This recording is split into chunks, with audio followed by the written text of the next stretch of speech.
انت ازاي بتشوف الالوان؟ الالوان حاجه معقده جدا فوق ما انت متخيل. انت ايه اللي عرفك اصلا انت بتشوف نفس اللون اللي كل الناس بتشوفه؟ ممكن مثلا انت بتقول على اللون ده احمر وزميلك اللي جنبك بيقول عليه برضه احمر، بس هو شايف لون مختلف تماما عنك.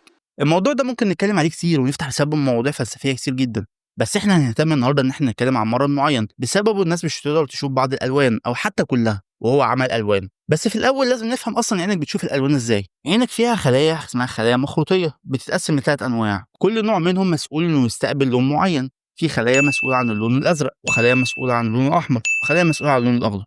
الخلايا دي بتبدا ترسل اشاره الضوء للمخ، والمخ بيبدا يترجم الاشاره اللي واصله منها الالوان، ويبدا يحلل هل ده لون احمر، هل ده لون اخضر، هل ده لون اصفر، على حسب الاشاره اللي واصله من الخلايا دي. بس بعض الناس عندها خلل في الخلايا دي، ممكن في نوع واحد منهم او اكتر من نوع مع بعض، وممكن الخلل يكون جزئي في بعض الخلايا بس، او ممكن تكون كلها مع بعض.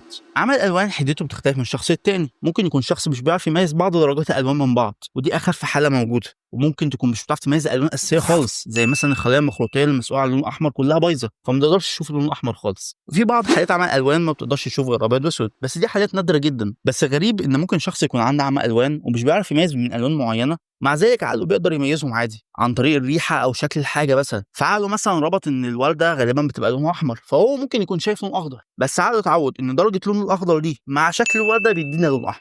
بس زي ما قلت لك، عمى الالوان اصلا مش مرض خطير، انت ممكن تعيش وتموت من غير ما تعرفه اصلا، وتكتشف صدفه مثلا وانت رايح تقدم على اختبار دخول الكليه. وغالبا عمى الالوان اصلا بيبقى وراثي، بس عشان تعرف انت عندك عمى الوان ولا لا، في اختبارات كتير جدا موجوده على النت، هسيب لكم اسم الموقع في اول كومنت. بس كده، لو عجبك الفيديو ما تنساش اللايك والفولو، وقول لنا ممكن نتكلم عن ايه في الفيديوهات الجايه. سلام.